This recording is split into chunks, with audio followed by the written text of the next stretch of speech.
வணக்கம் மக்களே! விஜய் சார் வந்து பொதுக்கூட்டத்துக்கு வராரு. அவர் வந்து போன கொஞ்ச நேரத்தில, ஒரு பெரிய சம்பவம் நடக்குது.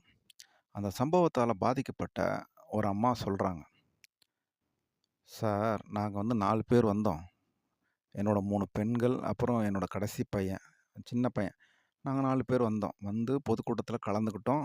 அந்த பொதுக்கூட்டம் நல்லபடியா நடந்தது. விஜய் சார் பேசினாரு. அவர் பேசிட்டு போனாரு. போன கொஞ்ச நேரத்தில ரோட்ல இருக்கிற கரண்ட் ஆஃப் பண்றாங்க. ஒரு 6:30லேருந்து 7 மணி இருக்கும் சாயங்காலம், மாலை நேரம். அப்போ ரோட்ல இருந்த கரண்ட் ஆஃப் பண்ண உடனே, பவர் கட் ஆன உடனே ரோடெல்லாம் இருட்டாயிடுது. அப்போ வந்து மக்கள் வந்து என்ன பண்றதுன்னே தெரியல. மக்கள் வந்து அந்த பக்கமும், இந்த பக்கமும் அலைமோதுறாங்க. இதில ஒரு கும்பல் வந்து பொதுமக்கள தாக்குறாங்க. போட்டு உதன்னு உதைக்கிறாங்க, அடிக்கிறாங்க, குத்துறாங்க, மூஞ்சில குத்துறாங்க.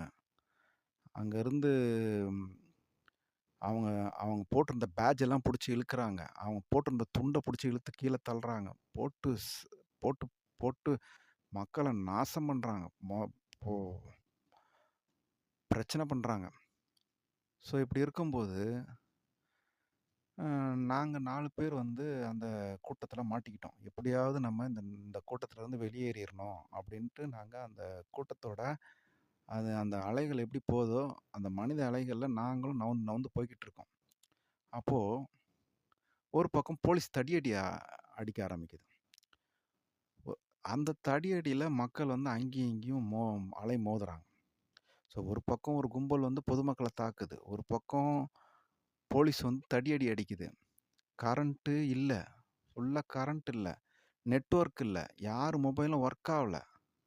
யார் மொபைலும் ஒர்க் ஆவல. அப்புறம் இன்டர்நெட் இல்ல.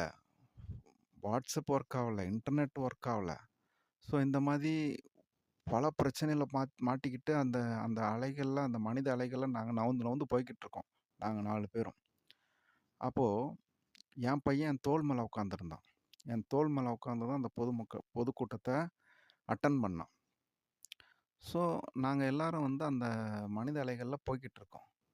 அப்போ திடீர்னு அந்த இந்த பக்கம் இந்த இந்த இந்த பிரச்சனையில அதாவது ஒரு பக்கம் தடியடி, போலீஸோட தடியடி, ஒரு பக்கம் ஒரு கும்பல் வந்து மக்கள தாக்குது. ஃபுல்லா இருட்டு வேற. இதுல என்னாச்சு, இந்த மனித அலைகள் வந்து அங்கேயும் இங்கேயும் அலைமோதும்போது, அப்ப என்ன ஆச்சு, எனக்கு வந்து மூச்சு திணறல் ஏற்பட்டுச்சு. மூச்சு திணறல் ஏற்பட்ட உடனே, நான் வந்து மயங்கிட்டேன்.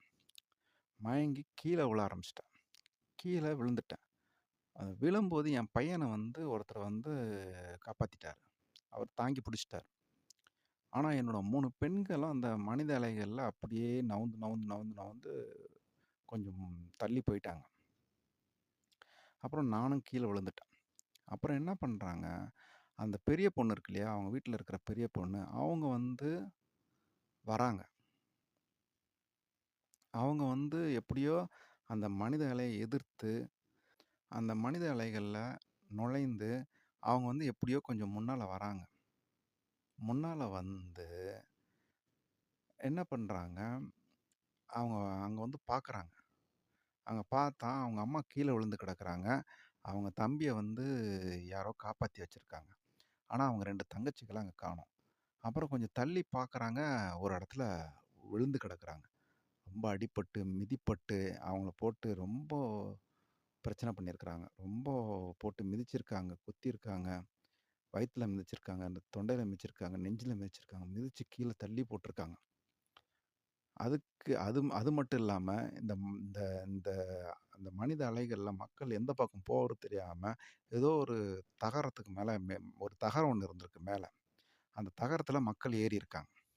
அது ஏறி அது அது அவங்க மேல விழுந்து, அதுவும் அவங்க மேல விழுந்திருக்கு. ஸோ அதுவும் விழுந்திருக்கு. என்ன பண்ண முடியும்? இந்த பக்கம் ஒரு பக்கம் தடியடி அடிக்கிறாங்க. ஒரு பக்கம் மாஃபியா கும்பல், ஏதோ ஒரு கும்பல் வந்து போட்டு அடி அடின்னு அடிக்கிறாங்க. பொதுமக்கள போட்டு அடிக்கிறாங்க. அது யாருன்னு தெரியல. ஏதோ ஒரு பல்லாயிரக்கணக்கான மாஃபியா கும்பல் வந்து உள்ள நுழைஞ்சிருக்கு. அவங்க தாக்குறாங்க.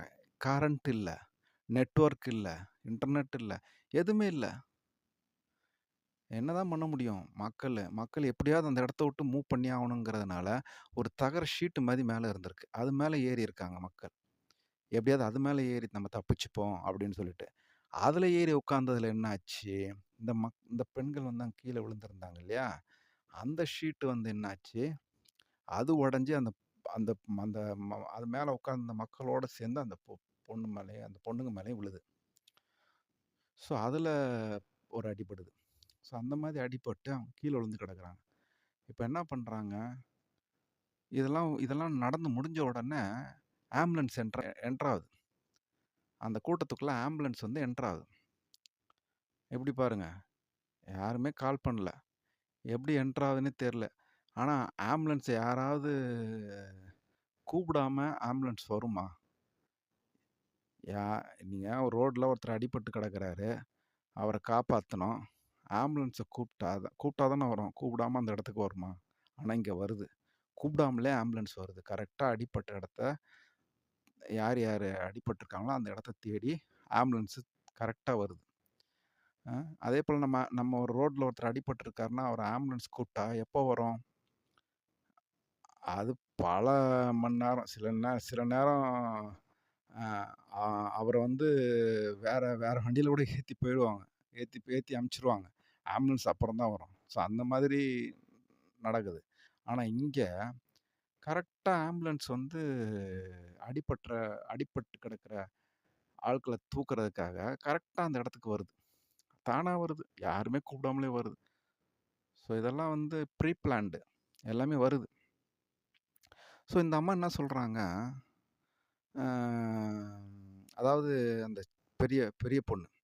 அந்த பெரிய பொண்ணு சொல்றாங்க, அ இந்த மாதிரி அவங்க என் 2 தங்கச்சிக்கும் உயிரோட தான் இருந்தாங்க. அவங்களுக்கு உயிர் இருந்தது. ஆம்புலன்ஸ்ல போட்டு கொண்டு போனாங்க. நான் அப்ப கேட்டேன், "எங்க கொண்டு போறீங்க?" அப்படின்னு நான் கேட்டேன். இந்த மாதிரி, "நாங்க வந்து மருத்துவமனையிலேருந்து வரோம். மருத்துவமனைக்கு போயி இவங்கள கூட்டு போயி, இவங்களுக்கு வந்து நாங்க முதல் உதவி குடுப்போம். இவங்கள வந்து காப்பாத்துவோம். இவங்களுக்கு மருத்துவ உதவி குடுப்போம். குடுத்து நாங்க இவங்கள காப்பாத்துவோம்." அப்படின்னு சொன்னாங்க. ஸோ, அப்போ வந்து அந்த அம்மா அந்த பொண்ணுக்கு வந்து ஒரு மன நிம்மதி. ஓகே. நம்ம 2 தங்கச்சியும் அடிபட்டுருக்கு. அவங்க அங்க போட்டும். அங்க போனா இவங்க காப்பாத்துவாங்க அப்படின்னு சொல்லி காப்பாத்துனாங்கன்னா, எல்லாமே சரியாயி அவங்க குணம் அடைஞ்சிருவாங்க அப்படின்னு சொல்லி இவங்கள விடுறாங்க. இப்போ இவங்கள கூட்டு போறாங்க. சரி கூட்டு போறாங்கல்ல. அவங்க அம்மா அங்க விழுந்து கிடக்குறாங்க. அவங்களையும் கூப்ட்டு உட்கார வச்சு 2 பொண்ண கூட்டு போறோம்ன்னு சொல்லி, அப்ப இவங்க வந்து அக்கா. இவங்களையும் உட்கார வச்சு கூட்டிட்டு போலாம் இல்லையா? அந்த குழந்தையும் அங்க இருக்கு. அதாவது அந்த சின்ன பையன். அவனும் அங்க இருக்கான். ஸோ 3 பேரையும் கூட கூட்டு போலாம் இல்லையா? அது இல்லாம இவங்களெல்லாம் அங்க விட்டுட்டு, இந்த 2 பெண்கள மட்டும் கூட்டிட்டு போறாங்க. 2 பெண்கள மட்டும் கூட்டிட்டு போறாங்க. அந்த 2 சின்ன பெண்கள. கூட்டிட்டு போயி அங்க ஹாஸ்பிட்டல்ல போட்டுர்றாங்க. அவங்க எங்க சேப்பாங்க? அவங்க எங்க தூக்கிட்டு போய் அங்க எங்கேயாவது குடோன்ல போட்ட மாரி போட்டு வச்சிருப்பாங்க. ஸோ, இப்ப இவங்க என்ன பண்றாங்க? இவங்க வந்து அ எப்படியோ இவங்க அப்பாக்கு இவங்க தகவல் அனுப்புறாங்க. தகவல் அனுப்புன உடனே, அவங்க அப்பா ஸ்பாட்டுக்கு வந்துர்றாரு. வந்த உடனே இவங்க எல்லாம் சேர்ந்து என்ன பண்றாங்க? அந்த ஹாஸ்பிட்டலுக்கு போறாங்க. அதாவது அந்த ஹாஸ்பிட்டல் இப்போ வந்து ஹாஸ்பிட்டல் வந்து பல மைல், கிலோமீட்டர் தூரம் தள்ளி அந்த ஹாஸ்பிட்டல் இருக்கு. அது என்ன ஹாஸ்பிட்டல்னா, அரசு மருத்துவக் கல்லூரி மற்றும் மருத்துவமனை. பக்கத்துல நெறைய பிரைவேட் ஹாஸ்பிட்டல் இருக்கு. ஏன்? சம்பவம் நடந்த இடத்திலேயே பக்கத்திலேயே பிரைவேட் ஹாஸ்பிட்டல் இருக்கு. அங்க அவங்க சேர்க்க வேண்டியது தானே! அரசாங்கம் வந்து அவங்கள அங்கேயே சேர்த்து, அங்கேயே முதலுதவி குடுக்கலாம் இல்லையா? எதுக்கு இவங்க அந்த ஹாஸ்பிட்டலுக்கு கொண்டு போறாங்க? இதுதான் ட்ரிக்ஸே. ஸோ, இப்ப என்ன பண்றாங்க, அங்க கொண்டு போயிர்றாங்க. அங்க கொண்டு போன உடனே, அதாவது இவங்க வந்து அங்க போயிடுறாங்க. அவங்க கொண்டு போய் சேர்த்துடுறாங்க. ஆம்புலன்ஸ்ல கொண்டு போய் அவங்க சேர்த்துடுறாங்க. இவங்களும் அங்க போயிடுறாங்க, அந்த ஹாஸ்பிட்டலுக்கு. அங்க போய் தேடுறாங்க. எங்க இருக்கிறாங்க? எங்க இருக்கிறாங்க? அப்படின்னு சொல்லிட்டு 2 பேரும் எங்க இருக்கிறாங்கன்னு தேடுறாங்க. இவங்களுக்கு கிடைக்கல. அப்போ வந்து ஒரு லைவ் நியூஸ் போய்க்கிட்டு இருக்கு. இந்த மாதிரி இந்த ஃபோட்டோலாம் போய்க்கிட்டு இருக்கு. இதெல்லாம் வந்து யாரு? இவங்கலாம் இங்க வாங்க அப்படின்னு சொல்லிட்டு ஒரு லைவ் நியூஸ் மாரி ஒண்ணு போடுறாங்க. அது ஐ திங்க் இவங்க மொபைல்லயே வருதுன்னு நெனைக்கிறேன். அந்த ஹாஸ்பிட்டல்ல போன உடனே மொபைல்ல பார்க்குறாங்க. ஸோ, அதில ஃபர்ஸ்ட்டு ஃபோட்டோ வந்து இவங்க ஃபோட்டோவா இருக்கு. ஸோ, அந்த ஃபோட்டோவ காட்டி அவங்க அங்க கேட்குறாங்க. "இந்த பாருங்க இந்த மாரி ஒரு லைவ் நியூஸ் வருது. இது வந்து என்னோட பொண்ணு. அ எங்க இருக்காங்க?" அப்படின்னா. அப்ப அவங்க சொல்றாங்க ஹாஸ்பிட்டல்ல இருக்கிறவங்க செக் பண்ணிட்டு, "இவங்க வந்து இறந்துட்டாங்க. இவங்க வந்து இறந்துட்டாங்க. இவங்க வந்து போஸ்ட்மார்ட்டம் பண்றதுக்காக கொண்டு போயிருக்காங்க" அப்படின்னு சொல்றாங்க. "அங்க போய் பாருங்க" அப்படின்றாங்க. ஓகே. இன்னொரு பொண்ண பத்தி விசாரிக்கிறாங்க. அவங்களுடைய ஃபோட்டோவ காட்டி அவங்கள விசாரிக்கிறாங்க. அவங்கள வந்து செக் பண்ணிட்டு, அவங்க வந்து ஐசியூ வார்டுக்கு போயிருக்காங்க. அவங்களுக்கு வந்து ரொம்ப அடிபட்டுருக்கு. அதனால ஐசியூ வார்டுல சேர்த்துருக்காங்க அப்படின்னு சொல்லி சொல்றாங்க. ஐசியூ வார்டுல போய் செக் பண்ணியிருக்காங்க. ஐசியூ வார்டுல போய் செக் பண்ணா, அங்க என்ன சொல்லியிருக்காங்கன்னா, அங்க இவங்கள உள்ளலாம் உடல. வெளிய இருந்தே செக் பண்ணி சொல்றாங்க. வெளிய இருந்து செக் பண்ணி, ஏங்க ஒரு ஐசியூ வார்டுனா பேரண்ட்ஸ உள்ள உடணுமா? விடக்கூடாதா? யாரையுமே ஐசியூ வார்டு உள்ள பேரண்ட்ஸையோ, இல்ல அவங்க குடும்ப உறுப்பினர்களையோ உள்ள விடவே இல்ல. ஆள உள்ள கொண்டு போன உடனே கேட்ட பூட்டிர்றாங்க.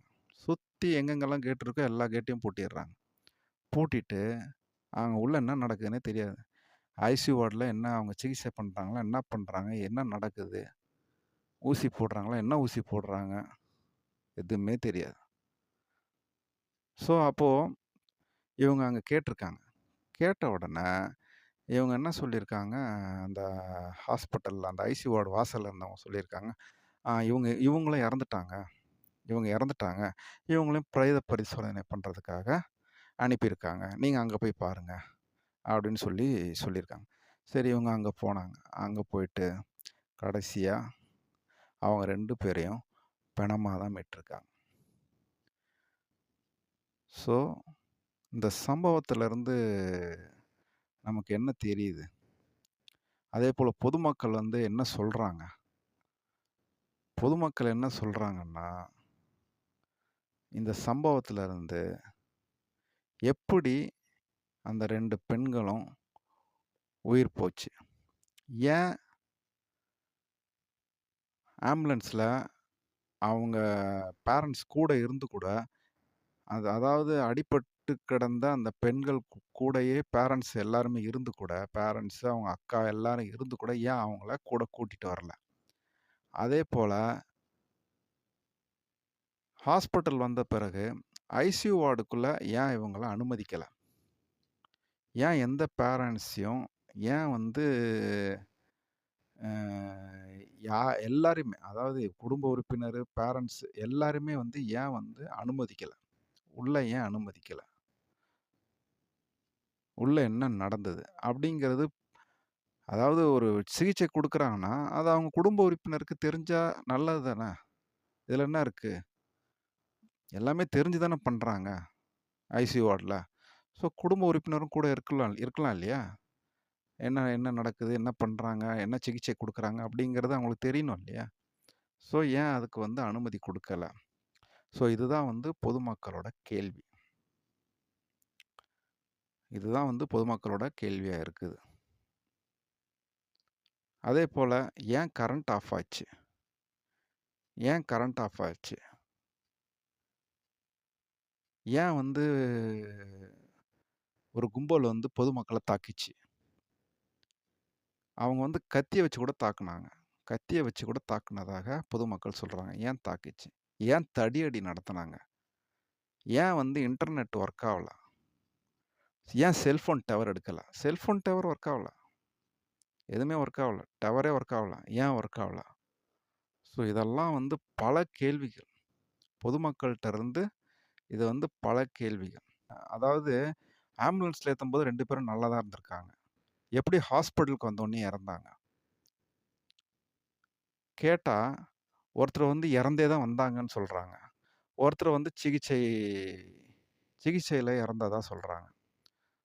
ஸோ என்ன சிகிச்சை குடுத்தீங்க? எப்படி இறந்தாங்க? ஆனா அவங்க 2 பேருமே உயிரோட தானே வந்தாங்க. ஆம்புலன்ஸ்ல இருந்து வரும்போது, அதாவது ஆம்புலன்ஸ்ல ஏத்தம்போது அவங்க 2 பேருமே உயிரோட தானே வந்தாங்க. அதேபோல ஒரு நெரிசல் நெரிசல்ல அங்க பல பேர் வந்து அங்க மூச்சு திணறல்ல, இல்ல நெரிசல்ல சிக்கி அவங்க காயமடைஞ்சிருக்காங்க. அவங்களுக்கு அந்த ஸ்பாட்லயே முதலுதவி குடுத்தா என்ன? எதுக்கு ஐசியூ வார்டுல கொண்டு போய் முதலுதவி குடுக்கணும்? அதேபோல அது என்னது ஒரே நைட்ல எதுக்கு போஸ்ட்மார்டம் பண்ணீங்க? ஒரே நைட்ல அத்தன பேருக்கும் கிட்டத்தட்ட 41 பேருக்கு மேல இறந்திருக்காங்க. அத்தன பேருக்கும் எதுக்கு ஒரே நைட்ல போஸ்ட்மார்டம் பண்ணீங்க? இதெல்லாம் மக்களோட கேள்வி. ஸோ, இந்த கேள்வியெல்லாம் வந்து இது மட்டும் இல்ல. பல கேள்விகள் இருக்கு. மக்கள் மத்தியில அன்னைக்கு கரூர்ல நடந்த சம்பவத்துல மக்கள் மத்தியில பல கேள்விகள் இருக்கு. மக்கள் மனதுல பல கேள்விகள் இருக்கு. அதெல்லாம் கேட்டும், கேட்காமலும் அவங்க அந்த சம்பவத்துல இருந்து எப்படியாவது வெளிய வரணுன்ட்டு நகர்ந்து போறாங்க. அவ்வளதான். மத்தபடி இத வந்து நீதிமன்றம் வந்து கண்டிப்பா விசாரிக்கணும். நீதிமன்றம் மக்கள கூப்ட்டு, அதாவது பாதிக்கப்பட்ட மக்கள கூப்ட்டு, பாதிக்கப்பட்ட குடும்ப உறுப்பினர்கள், உறவினர்கள் அவங்க எல்லாத்தையும் நீதிமன்றத்துல கூப்ட்டு, அவங்க எல்லாரையும் விசாரிக்கணும். அவங்க எல்லாரும் விசாரிக்கப்பட வேண்டும். அவங்க எல்லாருடைய வாக்குமூலமும் பதியப்பட வேண்டும். விசாரணையில் அவங்க எல்லாரும் வரணும். உள்ள வந்து அவங்க எல்லாருமே வாக்குமூலம் குடுக்கணும்.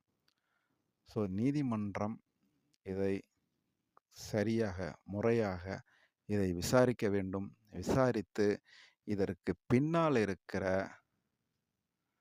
அந்த மாஃபியா கும்பலை, இந்த சம்பவத்திற்கு பின்னால் இருக்கிற அந்த மாஃபியா கும்பலை கண்டுபிடித்து, அவர்களை அடையாளம் கண்டு, அவர்கள் அனைவருக்கும் நீதிமன்றம் தண்டனை வழங்க வேண்டும்